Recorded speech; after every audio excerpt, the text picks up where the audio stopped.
I have Current Geek!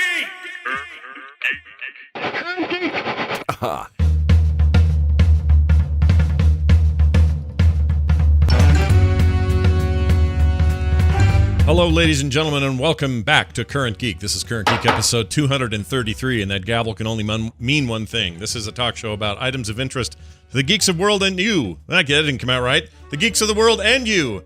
I'm Scott Johnson. He's Tom Merritt. Hello. We are in session. It was so official, it threw me. Like, whoa, I'm wait a sorry, minute. yeah. I've never really settled on the perfect place for the gavel. Your huge podium that you sit behind as a judge. Well, no. I mean, I think it should be "Welcome to Current Geek." Bang bang. Oh! I see what you're saying. Yeah. No, I get that. Yeah. You know what? You're right, and that's how it should be. We're motion carried. Yep, motion carried. I third it onto the house, or how does it work? I don't know who votes for this. Onto now. the cows. Onto the house. Oh. Yes, onto our cadre of voting cows who make all our decisions for us. I love that idea. As I am recording this, by the way, my wife is in New York City for New York City Comic Con, and she just sent me a picture of Hakito. Oh, he's They're having dinner as we record this episode. Oh, that's lovely. Well, that means he's. So I thought it would be a little app slappy reunion note. That means he's over what he told me was the worst stomach flu he's ever had. So that's good. Oh, really? Oh, yeah. Poor guy. Hopefully he brings none of well, that. they seem to be eating dinner, so I guess he got over it. Hopefully he leaves no trace, and your wife comes home 100% good. Yeah, so seriously. There you go. Well, that's great. It's good to have everybody here and listening. You may have noticed I have a note to mention that's at the bottom, but I'll mention it now. Tom and I are experimenting with the idea of recording this the old-fashioned podcast way, the 2007 reel way. to reel. Reel to reel, but also without a live audience, just for a little while. See how we like it. We don't get a huge crowd on Tuesday nights, and not that that's the only reason. There's a few of you I'm sure loved coming on Tuesdays and hearing us do this live, but we're going to experiment a bit and see how it feels. Not that we don't love you. Yeah. But there are some complexities to recording live that we're like, well, let's try it without it. Yeah, it's a freeing feeling sometimes when there's so much other stuff you got to worry about, and then when you suddenly don't, you can just focus on the content of your podcast, which, again, 99% of your listeners get it that way. A lot of it has to do with the video too. Yeah. I wonder if we down the road, let's see how this goes, but maybe we stream to the Discord. Oh, hey, that's all right. That's an all right Just idea. the audio. Yeah, we could do that easy. If there's enough of you who are like, oh man, I just want to at least listen. Yeah, this is entirely possible. Yeah. All right. We'll see what we can do there. Hey, welcome to the show. We should dive right in. We got lots to talk about, and it all starts with this. Herbert Hoover, Secretary of Commerce in 1922, finds infant radio facilitates news gathering, as do many others in high public office. Oh, tell me what happened last week. We played that 233 times now. Yeah, and like or close to it anyway. Yeah, and infant radio. It's just I think it struck me this way before, maybe once, but like radio for infants. Yeah, like infant radio. Hey, I hadn't thought of that. A bunch of little kids with headphones on. Sure. And it's just like but that's not what we're here to talk about. Deborah Chow has been named as executive producer and director of the Disney Plus series about Obi-Wan Kenobi that we already know will star Ewan McGregor. If you're like, Deborah Chow, why do I know that name, Deborah Chow? Well, it's because Chow has worked on Jessica Jones, Mr. Robot, American Gods, Better Call Saul, and Lost in Space, as well as on The Mandalorian. We haven't seen her work on The Mandalorian yet. That doesn't come until November 12th. But it's a pretty decent pedigree. Yeah, that resume's strong as far as I'm concerned, especially visually. Like Mr. Robot, Jessica Jones, Better Call Saul, they have quite a tone to them. And not everybody likes all of these, but I do. Yeah, I like this season. Is my greatest hits, right? Well, American Gods kind of lost me, but I'm not going to blame Deborah Chow for that. No, season 1 was cool. Season 2 lost its way. Yeah. But they may get that back. I don't know. But I love Mr. Robot, love Better Call Saul. Loved Lost in Space. I love Jessica Jones. I know not everybody does, but it's my cup of tea. Yeah, I drink it. It's a good one. Yeah, no, this is good news. I don't, I guess it's weird when this got announced and then they just kind of kept adding to it. It was like, oh, well, there's going to be an Obi-Wan series. Okay, that's cool. I wonder who they'll cast. It'd be cool if it was Ewan McGregor. And then it was announced that Ewan McGregor was indeed in it. And that was like, oh, okay, well, I'm a little more piqued now. This is interesting. And now that we've got a serious executive producer, director name attached to this thing with a good resume, I'm if you checked me physically, you would find that I am excited. Well, wait, that's the wrong way of putting that. I'm excited about this show. Let me put it that way. Turn your head and get excited. Whereas before I was less so, but now I think I'm in, and I'll look forward to seeing what they do. I mean, do you? Okay, Yeah, go ahead. I was worried about something, and I just did a little math. Ewan McGregor was born in 1971. Yep.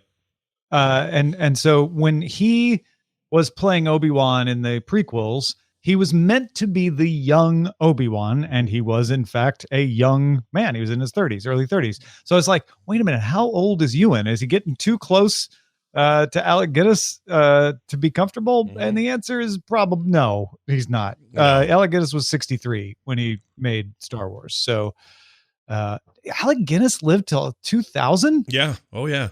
He lived to see the prequels? There was some longevity. Well, who knows if he saw him, but yes, well, I mean, he was alive when the first of the prequels came out. He may not have cared or had maybe had an early screener of Phantom Menace and was just mortified, and maybe that's what did him in the end. I don't know. I don't want to put any rumors out there. maybe there's a reason he only made it to 2000. I'm just saying. What Phantom Menace came out, 99? 99, yeah. Okay. Yeah. Came out. So 99 was a weird year because it was the year I had the most disappointing science fiction movie in Phantom Menace. And he died exciting. August 5th, 2000. So It took a year to kill him. Okay. I mean, the DVD release, really, that was the last straw. Maybe that's what it is. Special editions. We're like, I can't take it. No, that's funny because anyway, we do poor always... Ewan McGregor. Here we are talking about Alec Guinness when it's Ewan McGregor who's going to be Obi-Wan. Yeah. And I assume with Ewan McGregor cast, this will cover the early days of Tatooine. What was Obi-Wan up to when he first hid himself out? How did he hide? What kind of cover story? How did he keep people from knowing who he was? I assume that's what we're going to get, right? I would think so. That would fit with the timeline, but also not that it worries me, but it seems like The Mandalorian has a very similar backdrop. It seems like it's a lot of outer rim, ugly planets with a lot of dirt and sand. In that trailer anyway, and that's a good point. They could go lots of places. Obviously, the Mandalorian is not so much. But you are talking about outer rim, deserty, yeah, Warren universe situations. Exactly. Not that you can't have more than one of those. No. You certainly could, but also in the case of Obi-Wan, he's got Ben Kenobi, Private Eye. He ends up being a little more hermity than anyone else, so he ends up on Tatooine in a very grounded way for a long time. So I assume most of the movie will happen there. And I'm 100% for this, by the way, because I love that planet. Well, it's a series, not a movie. I keep saying movie. But that's the nice thing about these shows. They feel like they're going to be... These aren't going to be... Do you remember back when George Lucas stirs... He can't do too much to call attention to himself. Remember, he's hiding out. So how are you going to have a believable story that's not just him like being a hermit? Each episode is him, making blue milk. I mean, it's got to be more than that. Yeah, it has to be. But it has to be in a way that doesn't attract attention, or you'll be like, how did the Empire not know he was there? Right. Constantly. What if he just pokes around Owen's place once in a while and steals some moisture from the evaporators? Moisture thief. Yeah. Ben Kenobi. That would be great. Crazy old wizard. Dirt wizard up the road. It keeps stealing our stealing stuff. My moisture. Exactly. So I don't know. On the whole, this is a great bit of news, and boy, they just need to get these shows out so we can finally dig in and see if Star Wars was meant for TV after all, which I actually think it very much is. Like my theory is both of these. I can't wait for The Mandalorian. Yeah, they're going to be great. And I'm excited about Deborah Chow being on board for the Obi-Wan series, whatever they decide to call it. Yep. That's the other thing. I'm curious what they're going to call it. Yeah. Also good news, Disney and Sony reached an agreement on third Spider-Man movie. Yay! Disney got, if you care about this stuff, Disney got an increase to 25% of the equity stake and will co-finance 25% of the cost. Spider-Man gets to appear in one more MCU movie. So that meaning a non-Spider-Man movie. He'll make a crossover appearance. Next Spider-Man movie will arrive July 16th, 2021. So we don't get Spider-Man next year. We get it 2 years from now. Amy Pascal and Kevin Feige producing. There's also some talk that the Spider-Verse will acknowledge details from the MCU and vice versa. I find that the most intriguing. Could we see like not just references to characters, but could we see some crossover alternate universe versions. Well, part of the deal was that they get Spider-Man for at least one MCU film appearance. And if that's the case, then it tells me that there's a little more than just tertiary crossover. But yeah. Well, the MCU appearance is no different than what he did in the Avengers movies, right? Well, that's not crossover. Is it though? Because his job in the Avengers movies was big. No. I'm saying that's an appearance. That is what this deal is talking about. Is you get to use Spider-Man in one of your movies. Oh, I see what you're saying. Yeah, he's going to show up in the Eternals, maybe, or something like that. Yeah, absolutely. And you would assume in full. But they also said that the Spider-Verse, which is the Miles Morales stuff, is going to acknowledge details from the MCU and vice versa. Oh, that's interesting. Now it's sinking in. That is interesting. And in my head, I'm just thinking, oh, well, of course we'll have a little crossover. But no, the Spider-Verse end of it, that's super interesting. I don't know where that goes. There might be some talk about Miles Morales in an MCU movie. There might be some talk about what happened with the Eternals in the Spider-Verse movies. I'm hoping for alternate Hawkeye shows up in the Spider-Verse or something like that. Dude, one can dream. Maybe not Hawkeye. But he's cool though. But get Jeremy Renner to voice it. I'd be fine with that. But it needs to be animated. That's what I want more of. The Spider-Verse is probably my favorite. It's right about my favorite superhero movie ever made. So for me, the more they can do there, the better. But didn't we all predict this, dude? This overall coming together and coming up with an agreement. We all said this was going to be fine. Yeah. Of course it was. Too much money on the table. What are you going to do? You got to do it. We talked about this on Cord Killers too, and we try not to pat ourselves on the back too much because you know what? It's not about who was right about what. It's about the fact that they did the right thing for us in the end. That's there you what go. I like your attitude. That's Brian Brushwood's attitude, actually. Okay, good. I like Brian Brushwood's attitude. Yeah. I think thankfully, yes, I wasn't too worried that this would not get worked out, and it got worked out. So very excited. It does. It's almost if billions of dollars were at stake if they didn't do it. It's almost like they were just trying to figure out how to divide those billions of dollars up, and it took a while for them to be like, well, what if I get a little more? No, okay, yeah. None of this should be shocking. The only part that was weird, I think, is that Sony sort of out of the story. I wouldn't say leaked it, but they pushed it out there. Did they though? Well, they pushed it out. Everyone assumes it was Sony that leaked it because Sony responded to it. May have been Disney. But if Disney leaks it, Sony also could still respond to it. I have never been convinced that it was Sony that leaked the story because it was in Disney's best interest from a PR perspective to leak a story. And when you're looking at who leaked a story, always look at who it benefits. Yeah, I think I agree with that. Follow the money, yo. Just saying. Scientists at Stanford and the University of California, San Francisco, aka UCSF, have discovered a way to stop a range of viruses in human cell cultures in mice. The viruses could not replicate inside cells lacking the enzyme SETD3.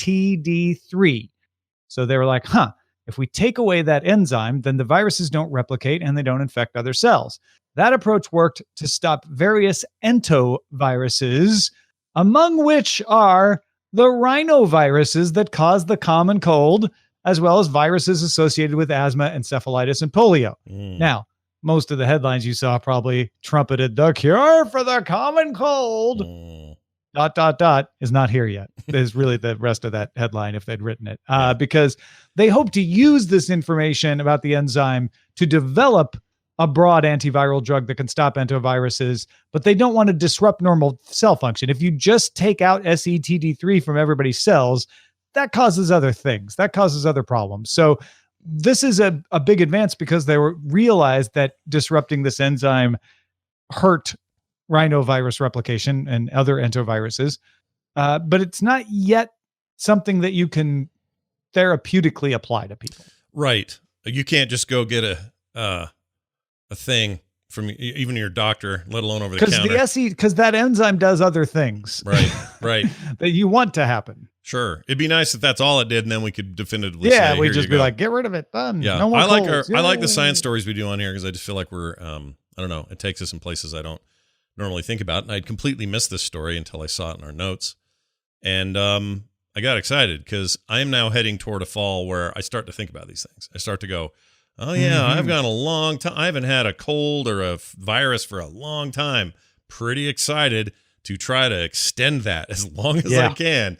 And and then there's the whole thing of like, I got the flu shot and I still got sick. Yeah. Well, a lot of times that's because you got a cold, which the flu shot doesn't protect you from. Right. And some colds are worse than others. They seem like flus. Yep. Sometimes you got your flu shot so early that the variations they put later into the thing didn't get to you. Right. Or more often than not, you got your flu shot and you got a different kind of flu than the flu shot protected you from. Right. The flu shot protected you from one kind of flu, but there's lots of kinds of flu out there. Well, that's why I like this, because this feels like a thing at the spout. You know what I mean? Like, well, if they can figure it out. this would not protect you against influenza. Right. This protects you against entoviruses. So can you imagine a world where they figure this out? They're like, oh, you just get this shot. It reduces the enzyme SETD3 or somehow like binds to a protein. No more colds. No one ever gets colds. Wow. But we still get the flu because we haven't quite perfected the flu antivirus yet. Yeah, that would be funny. If we ever get to a place where all of that stuff's eradicated, I never thought about this stuff when I was younger, but if you do it too quickly, you end up saving millions of lives immediately, because people die of the flu, people die of really bad colds if they're older, that sort of thing. Suddenly your world has a different mortality rate in a very quick order. Well, okay. I don't know that what you're saying is true. That is something that people who panic would say. I don't know either. Yeah. I don't know how many people die of colds that wouldn't die otherwise.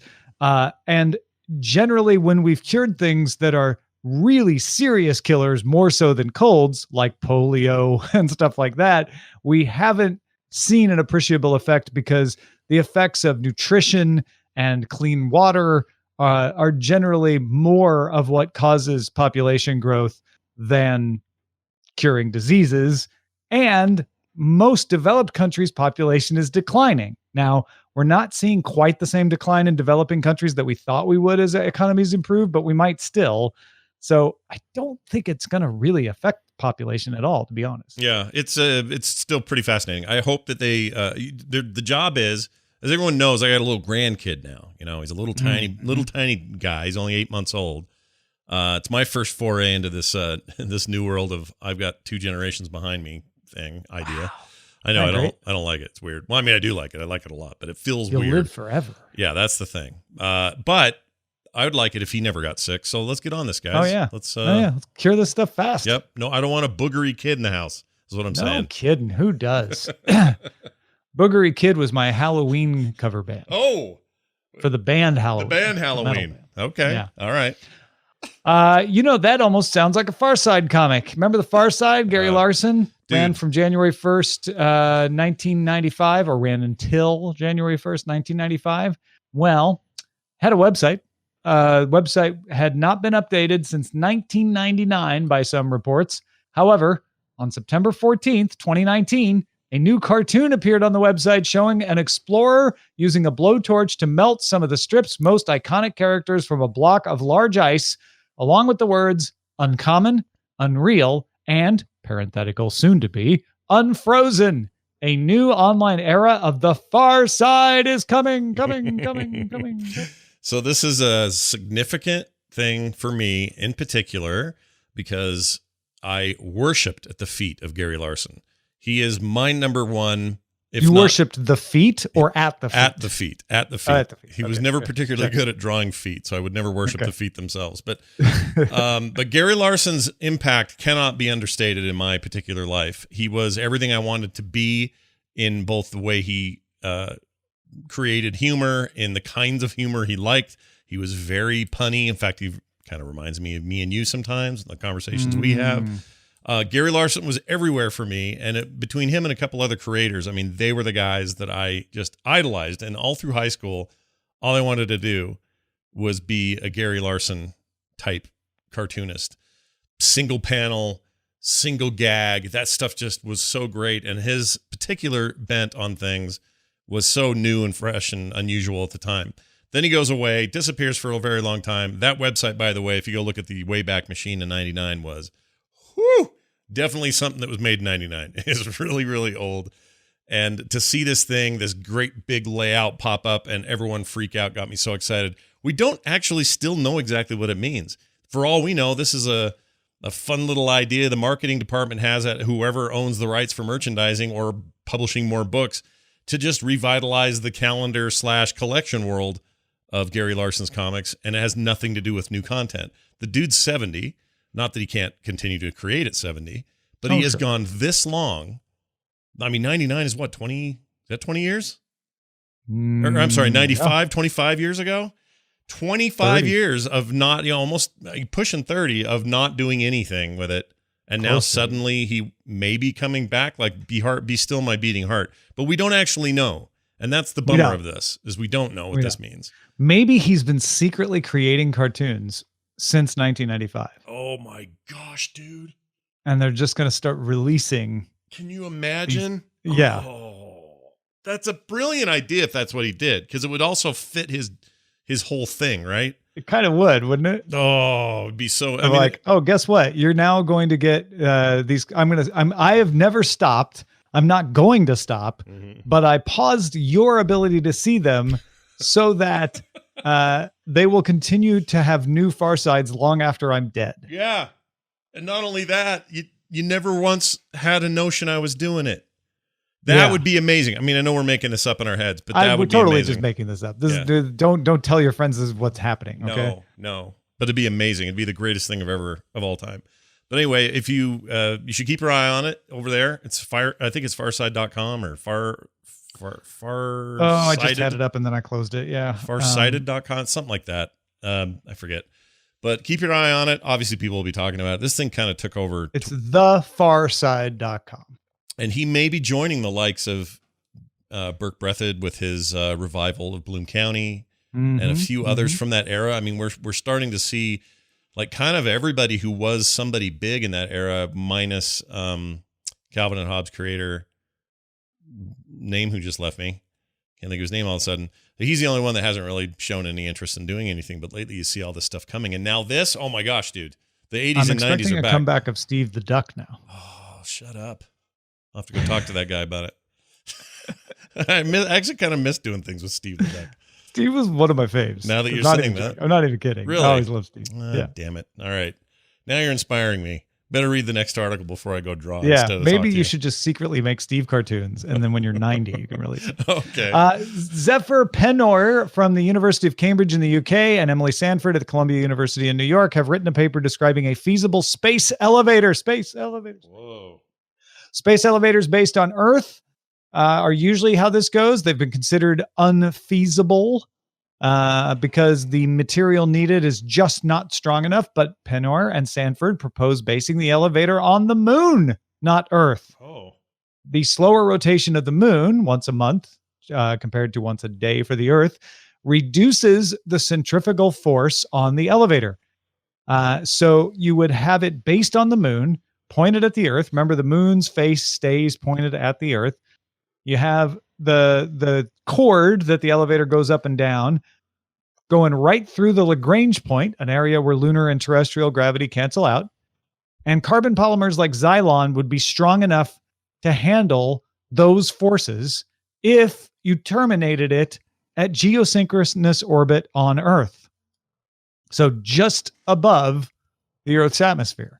Or maybe even slightly in it. A proof of concept line, the thickness of a pencil lead, would cost a few $1 billion. But the authors point out that this is something that billionaires constantly do, spend a few $1 billion to prove a concept, like SpaceX, for instance. You'd still need fuel for this concept because you'd have to get whatever you want off the surface of the Earth into orbit. So you'd need a rocket to launch from the ground and take it to the space elevator. But then you could get it from orbit to the moon at much lower cost than taking a rocket all the way. They're saying that like about 2/3 of the trip, 2/3 of the fuel you'd need would be cut out. Wow. So yeah. And you'd use solar power to operate the space elevator out there. Yeah. Always been a big fan of this idea, and I always liked it in books and stuff. Old Man's War had a great space elevator in it. Books like that. I love it. I love the concept. So yeah, let's do it. I'm ready. I don't need a space shuttle and all of the rigmarole. I want to just get into a thing and just be taken there. How long would that take me? Well, you're still going to need to go on a rocket from Earth to the elevator. Oh, that's a good point. Probably this is mostly going to be used for cargo. But think of it this way. if you're on the moon mining water and minerals to be used for exploration to Mars, the space elevator idea on the moon gets all of that stuff off the moon and into the Lagrange point where you've got the balanced gravity, so you can start building space stations with moon materials and even building ships to take you to Mars. You don't even have to take the stuff off of Earth in that case. Does it make me a bad lover of space and space exploration that tonight was the first time I'd heard of the Lagrange point? Well, I don't think it makes you a bad lover of space, but welcome to the Lagrange point. That is a very important area. Clearly, I didn't know about space travel, especially going to the moon and back. Yeah, I didn't know about that. Have we known about that for a long time? Is that? Oh yeah. Okay, so like even in the '60s when we were shooting the rockets up there to the moon, we knew the Lagrange point, of course, was discovered by ZZ Top. I knew you were going to go there. Sweet, someone had to do it. Someone had to. In a shack outside Lagrange. Great. Yeah, no, it was where's the I still yes, love that song. Joseph Louis Lagrange discovered the 2 of the 3 Lagrange points. The first was discovered by Leonard Euler, and Lagrange published an essay on the 3-body problem in 1772. So we've known about it for a while. Wow, that's very cool. Yeah, I'm like I say, I'm all for this. I want to go. Like I want to go to the. I want this mode because it seems like crazy hard to pull off the first time, but once you do it, that thing will be like the regular deal. It's impossible for my head not to go science fiction with this, though. I just can't not do it. So for me, remember, you still have to get off the surface of the Earth. So right. For human travel, it may not be as great as science fiction has promised, but it's going to solve a lot of other problems if it ends up being true. We just need it ends up working. Teleportation's all we need. If we can do that, forget about honestly, elevators. teleportation comes along and then it's all for naught. Everything's for naught. Oops, don't even need the space all elevator. forms of transportation are no longer needed for anything ever again. Well, I guess there might be a distance limit to teleportation, or else you wouldn't have had the Enterprise. That's a good point. Like but if you could just teleport across the galaxy, you wouldn't need to board a ship at all. That's totally true, and they never really addressed that, so it's interesting you bring that up. But also, well, I think they did. I think they talked about the beam. You know, there's a limit to how far you can beam. It's out of range, sir. Oh, okay. Because it was an actual beam. Like you had to beam down. Wasn't just nomenclature. I imagine the beam just kind of spread out over distance, so that it just became too diffuse, and you couldn't reintegrate. Yeah. In a way, the space elevator is almost like Jack and the Beanstalk. Oh, follow the beam. Follow the beam. Anyway, but on Earth, it'll be amazing, Tom, because you'll never have to wait for another restaurant. You basically go to Texas Roadhouse by beaming there, and they say, how many? 4. She goes, it'll be 45 minutes. Okay, cool. See you then. And you just blip right back out to home where you got finish some yard work, watch TV we'll show. Text you when it's time. Oh, man. Or just beam the food to me. There's so much of life that changes the minute we can start doing this. Yeah, you'll only eat in a restaurant when you want to be there for their atmosphere. Yeah, and then that means they'd have to work really hard for atmosphere and not just phone it in, because to really and then you'll be ordering most of your food through Uber Beam. Right. Uber Beam. Lyft Beam. I love it. These are all great ideas. Actually, Lyft is going to get in the space elevator business. It only makes sense. Yeah, that's true. Well, these are great stories, as always. And if you are like, man, where do they get such great stories? A lot of it's on the backs of our good listeners who go on over to our Reddit page, which is currentgeek.reddit.com, and submit these stories. Tom, who should we give credit to this week? Well, longtime listeners of the show have heard of Jeff Rose. Jeff Rose continues to do yeoman's work, submitting excellent stories in our subreddit. But that's not to say that Gatekeeper, Very Understated, and Gadget Chaser also aren't in there submitting great stories. They are, and you could join them or at least support them by voting at currentgeek.reddit.com. It's time for Rollin', a new segment. I'm not going to call it new anymore. It's a regular segment called Keep On Rollin'. That's right, where Tom reads Scott a passage from French literary critic Roland Barthes' seminal work, Mythologies. And we're going to do it again today. Tom, what did you bring this time? Let's hear it. It seems to work to limit what I read. So we're just going with quotable nuggets now. Mm-hmm. This one is about cars. Okay. Roland Barthes wrote, I think that cars today are almost the exact equivalent of the great Gothic cathedrals. I mean the supreme creation of an era, conceived with passion by unknown artists and consumed in image, if not in usage, by a whole population which appropriates them as a purely magical object. Interesting. So that means, hold on, I'm going to get my head around it. Mm-hmm.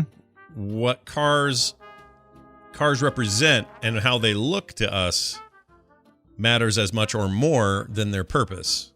So and like their meaning yes. matters even more than their purpose. Yes, which is why you're going to have to pry a lot of keys out of a lot of cold, dead hands in America if you ever want to force automated driving on people. Because it really does. It does shed some light on that attitude, right? Because Gothic cathedrals were built by workmen whose names we don't know. Mm-hmm. We often know the architect, but we don't know the actual craftsman. Right. They were, in the medieval times, sort of representative of the greatest, passion of the era, right. Religion. Right. And often the populace that saw them didn't get to go in them. That happened a lot. So consumed in image, if not in usage. And I think that's what Barth is saying is we don't know who works on these cars. We often know the designer maybe, but we don't know who actually builds them. We don't know the names of those people. And the coolest cars that everyone talks about, the McLaren and Lamborghini, and most people don't drive them. No, but we pine for them. Yeah, some people do. Yeah, that's very good. I liked it. That's a solid one this week from Roland. We'll bring more of those to you next time we do one of these episodes. Real quick reminder that here on the show, we are backed by you. That's right, a crowd-funded effort here at Current Geek, and you can go be a part of that crowdfunding on the first day of the month. Today's October 1st, by the way, so great time to hop in. Patreon.com/CurrentGeek. I am in the midst of preparing this month's upcoming art that will be sent to people in physical form, but there's lots of digital levels and rewards as well, so don't worry if you can't do that one. There's lots of other ones.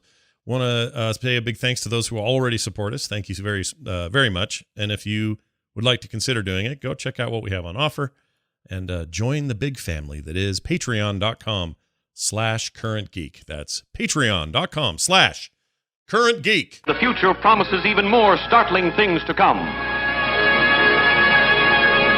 And now a segment that used to be an entire show called Forecast. F-O-U-R cast. There's only two of us, though.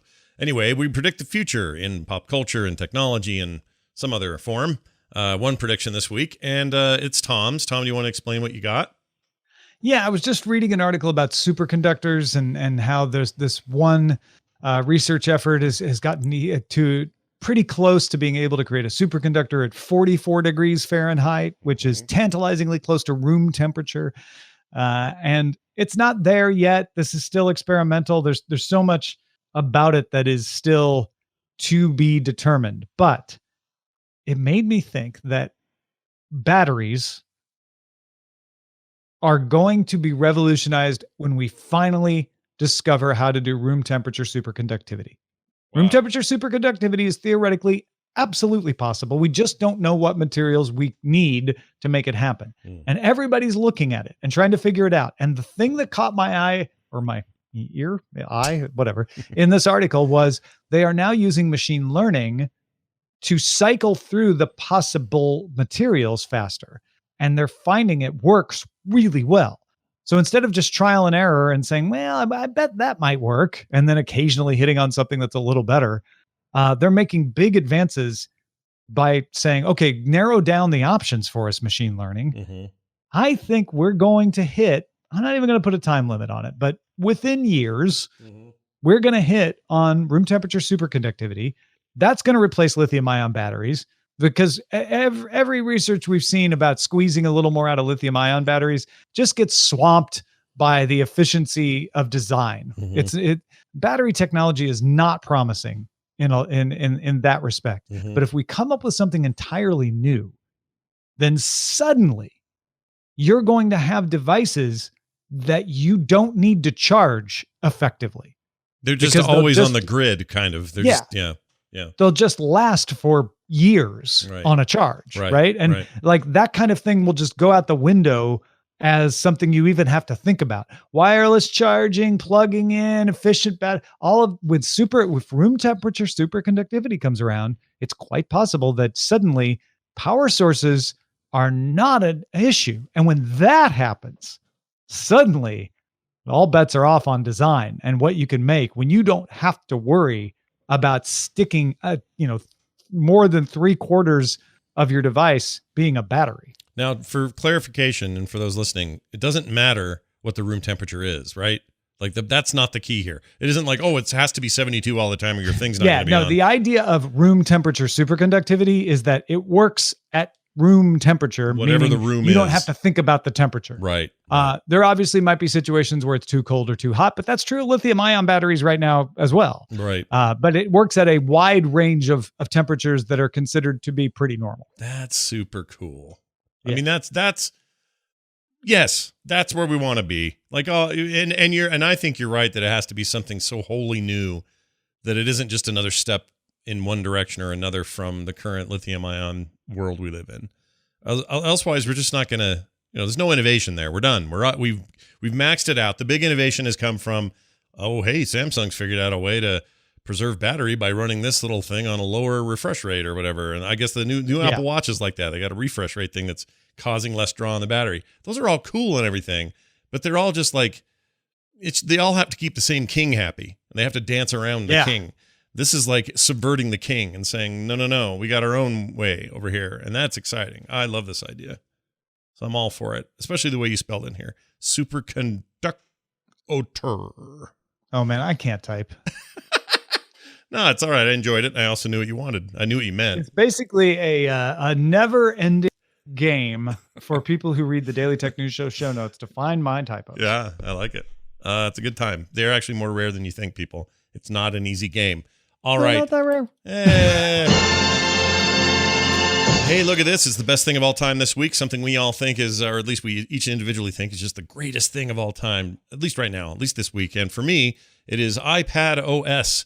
Now you might say, well, what's the big deal there? It's not that different than iOS has always been. Well, one thing, it is a new fork, or not a new fork, but a new, it's a split. It's an OS all unto itself now, which maybe in these early days of iPad OS isn't all that significant, but we'll see what that means in the long run. But one of the immediate impacts was something they mentioned on stage briefly, and then I heard, and I went, ooh, you better be right about this.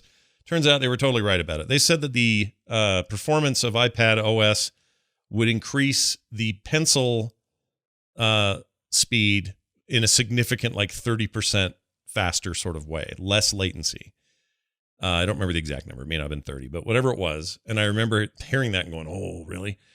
Sure enough, it is palpably faster. And I compared it against one that wasn't updated yet, because my daughter's got one as well on a Pro that she uses for school. And we both sat down and I went back and forth, the exact same models of both devices, the Pencil and the iPad, and the iPad OS version of use was unbelievably, insanely fast.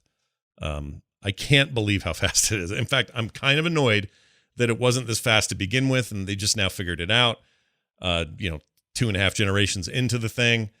But then part of me is like, well, that's how this stuff goes, and it's fine. You should be glad for what you've got. It was already the best performing pen tablet combo on the market in terms of latency, and now it is just miles faster than even what it was before. So I am thrilled about that.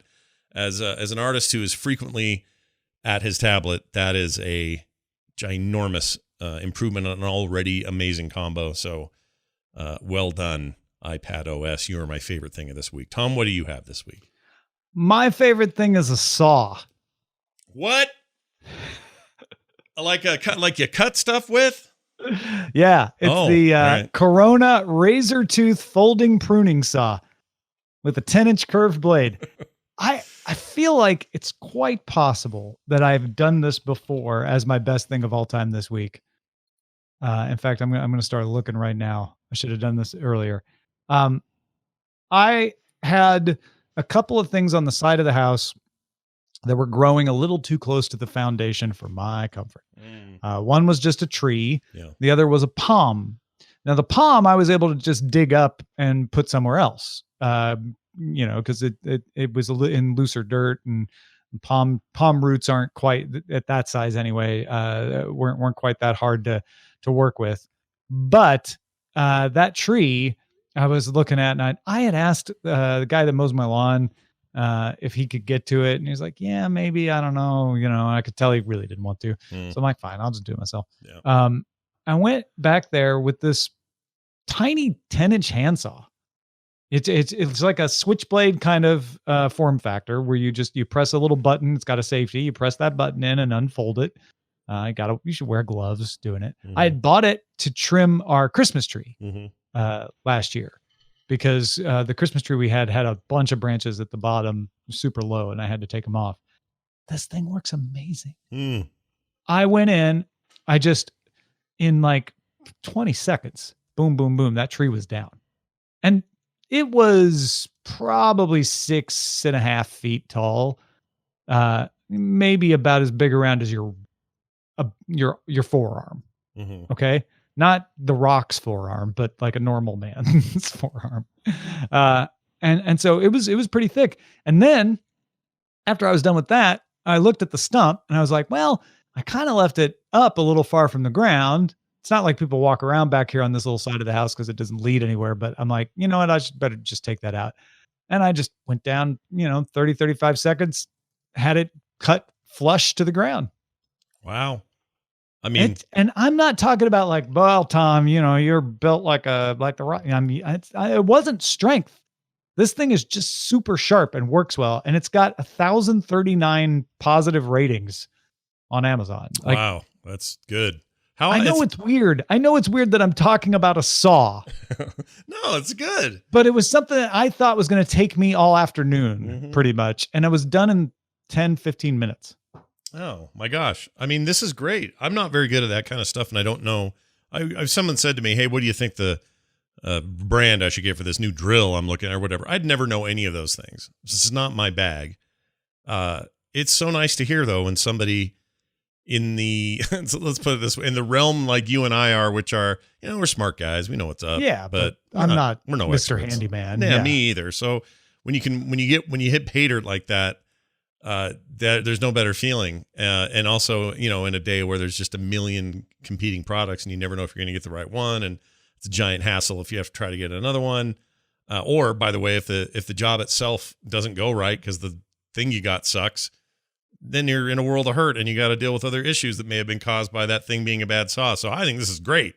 This is perfect. I mean, this is for things up to 6 inches diameter. This is not meant for the largest, so you're not going to cut down actual full grown trees with this, but you need to trim some branches down. You need to, like I say, trim up a Christmas tree, $27, $30 tops. Yeah. Yeah. It's a good little saw. Wear a glove. Yeah. Wear a glove, guys. Always wear gloves. You don't get blister. Yeah. And protect your hand. Yeah. All that. Be careful. It's a saw after all. It's very sharp. That's its whole positive thing. Its whole job. Yeah. Yeah. That's why, I mean, don't blame the saw that it's sharp. That's what you want. Just cover you protect yourself. Right. Yeah. I'm just saying, don't be out, playing with this thing like you're a ninja or something, but really good saw. It's the Corona razor tooth folding pruning saw. They have 7, 8, and 10-inch versions. I got the 10-inch version. I was thinking back, like, what are the things I did over the last 2 weeks that are new, that aren't usual, and then it struck me like that was something I was kind of dreading doing. And this saw just made it like, I'm done. That's a great feeling. I didn't have to think about it. Nothing wrong with that feeling at all. Yeah. I think that's great. And boy, it's great to see the beer people branching out into power saws, Yeah. I'm waiting for the Corona Light razor tooth folding saw. That's good. You only use it on the beach. Yeah. Lots half of the blades. There you go. Half the blades for twice the price. Well done. Hey, quick email from a listener. And by the way, if you have your own thoughts about stuff we talk about in segments like Forecast, you can always email us, currentgeek@gmail.com, or you can leave us a voicemail at 801-471-0462. Phil Warner wrote in, says, hey guys, loved listening to the show on Snow White. Grimm's fairy tales and the oral traditions they are based on have fascinated me for years. You talked about how Snow White was, especially when considering, dark rather, especially when considering it was a Disney piece, and I couldn't agree more. In some versions of Snow White, there are more than 7 dwarves. In some, there aren't dwarves at all, but bandits. In all cases, she's offered servitude in exchange for a place to live. But in some versions, this is portrayed as just being about slavery. And in the stories with the bandits, she is usually expected to provide, quote-unquote, companionship, along with cooking and cleaning, etc. In many versions, Snow White's protectors are slowly killed off by attacks from the queen before the whole poison apple episode. The queen herself is often Snow White's mother, not stepmother. See example from the 1812 version published by Grimm's, and intends to have Snow White's organs cooked in one way or another so that she, sometimes the king, can eat them. The queen is usually tortured to death by the prince, i.e. attaching red-hot shoes of iron to her feet that make her dance around until she dies of exhaustion. That's awful. Wow. And, of course, there's this whole thing where the princes find the body, quote-unquote body, in the woods, claim it for themselves, and just move Snow White from one kind of servitude to another. Where the prince finds a body in the woods and claims it for himself and just moves Snow White from one. Oh, wow. Yeah, he's the guy. He's the dirty bird.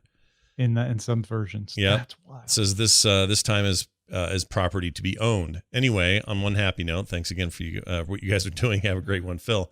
Well, thank you, Phil, first of all, for the great email, but also I didn't know any of that stuff about Snow White. And it really makes me want a Blumhouse Snow White. Oh my gosh, dude, Blumhouse. A Blumhouse Snow White? I'm in. Yeah. Yeah, I'm in. Sign me up. Where do I get tickets? Is this out yet? What's going on? What's holding it up? Yeah, what's happening? What's going on? We're sick of waiting, everybody. This thing I hadn't even thought about once. Now I demand it.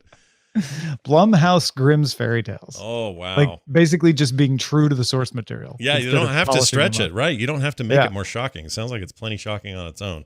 Yeah, no kidding. I'm gonna probably rabbit hole that a little because I do like that stuff as well. And I just have never looked that deep into those fairy tales, but I find that kind of stuff super fascinating as well. Good stuff, Phil. If you'd like to send in emails like Phil does, be like Phil and send one in. It is currentgeek@gmail.com. And as always, we love your emails. Stick around at the end of the show because Legal Geek will be back this week covering Is Web Scraping of Public Information Illegal? It's a review of a California case involving LinkedIn and whether the CFAA anti-hacking law applies to such web scraping. The word scraping makes me uncomfortable. I'll just put that out there. I don't like it. It makes me feel weird. Just a thought. I don't know why it bugs me, but it does. All right, Tom, that's going to do it, except next week. It is important that we note that we have an autopilot edition of the show. That's right. We look at a pilot and we talk about it. And this time we're doing Doogie Howser, which is currently in its entirety on Hulu, which is super easy to get. So grab the first pilot episode of Doogie Howser, and enjoy that discussion next week. And then we'll talk about those early days of Bret Easton Ellis. Yep. No, wait. Anthony Michael Hall. Wait, Jerry Von Stinker Belly. John Wayne Gacy. No, definitely not. No, it has 3 names. Yeah. Why can't I think of it? Why can't I think of it? What's wrong with us? His name is... It started as a joke, and then neither one of us could actually remember his name. C. Thomas Howell. Neil Patrick Harris. Jeez Louises. We apologize to Neil Patrick Harris and his family. Yeah, they seem very nice. Anyway, so that's next week. And another reminder, I said it at the top of the show, I'll say it again. We are trying to do the show, I call it 2007 style. It's when all podcasts are recorded off stream. Yeah, it's super retro, focusing on the audio experience and not worrying so much about video production while we do it. We'll see how this goes, but that's how it'll be for now. Tom, anything going on you want to mention to the fine people at home before we go?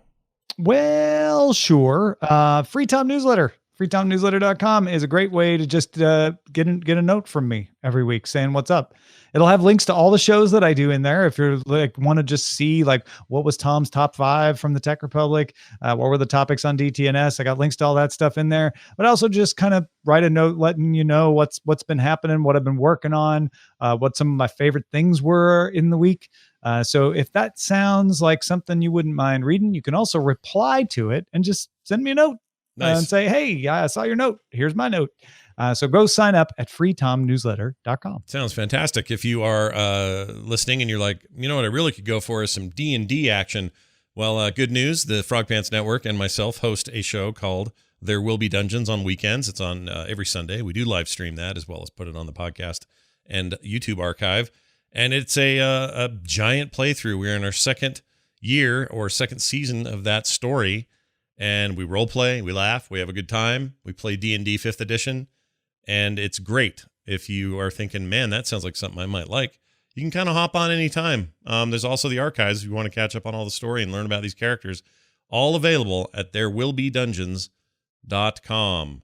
That is going to do it for us. Thank you all for being here. Again, patreon.com/CurrentGeek to help us out. CurrentGeek.com for everything else.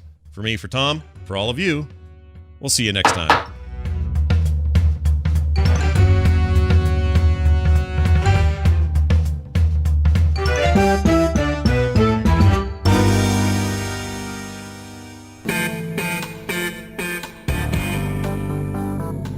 Hi, and welcome back to Legal Geek. This week we cover a California federal case decided this week on whether scraping of publicly available data on websites is illegal when against the terms of service of the website provider. Last December we covered an interesting web scraping case where Allen Ross Manufacturing tried to craft intellectual property causes of action to stop web scraping and content copying from another company. If you don't recall that segment, scraping is the process of extracting data from the HTML of a web page in a similar manner as a person viewing the website on the browser, generally for the purposes of data collection and manipulation. This case stems from a small company called HiQ, which scrapes data from publicly available portions of LinkedIn and sells reports to employers about which of their employees may be looking for new jobs. LinkedIn sent a cease and desist letter to HiQ, indicating that such practice was against their terms and also illegal under the Computer Fraud and Abuse Act, the 1986 anti-hacking law still in effect today in the U.S. We've also covered the CFAA before, and it makes it a crime to access a computer without authorization or to exceed authorized access. This law is broadly written because it predates modern web technologies, but the law is still in force and is continually being interpreted for how it works in the modern context. LinkedIn argued for an interpretation of the CFAA that would make any affirmative action of an owner, including a cease and desist letter, prohibitions in terms of service, and technical measures like IP-based blocking, all be sufficient to show that the offending access was unauthorized and effectively illegal hacking under the law. The California District Judge declined such an interpretation of the CFAA. He noted that when you publish a publicly available website, it is like having open store hours in that you implicitly give members of the public permission to access that data. The judge argued that such a broad reading could enable website owners to block access for any reason, including improper reasons like gender or race discrimination, with the backing of a threat of federal law supporting that blocking. In short, the potential outcomes from interpreting the CFAA to cover HiQ's conduct in this case would be very problematic for future cases. The judge further drew a line between public and private portions of websites, generally being distinguished by password authentication or the like. If a page is available to the public without a password, it's presumptively public, and any download of data from that should not be considered a violation of the CFAA. That may also be a key element of whether this decision gets overturned if it is appealed to the Ninth Circuit Court of Appeals.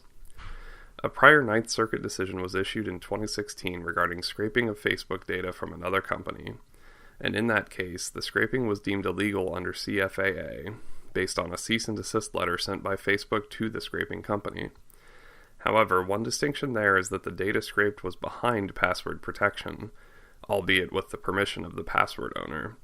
That will certainly be what HiQ argues is a critical distinguishing factor should this case get appealed and LinkedIn tries to make that 2016 precedent case apply again here. We will monitor for such an appeal as it will help define an important new frontier of how the federal anti-hacking law will be applied moving forward. The bottom line is, no matter how this case linking web scraping and anti-hacking laws comes out, it seems likely that there will be a push in the coming years for Congress to supplement the CFAA with updated new laws that better define the limits of modern web practices with regard to criminality. If that does not occur, there will continue to be many cases where old, broad language gets interpreted based largely on societal norms, like in this California case, or litigants coming up with unique claims to avoid being locked into the CFAA, as done on other cases we've covered. Once again, the law struggles sometimes to keep up with the tech. Thanks for listening. Please provide feedback and segment suggestions to me on Twitter at BuckeyeFitzy. This show is part of the Frog Pants Network. Frog Pants Network. Get more shows like this at frogpants.com.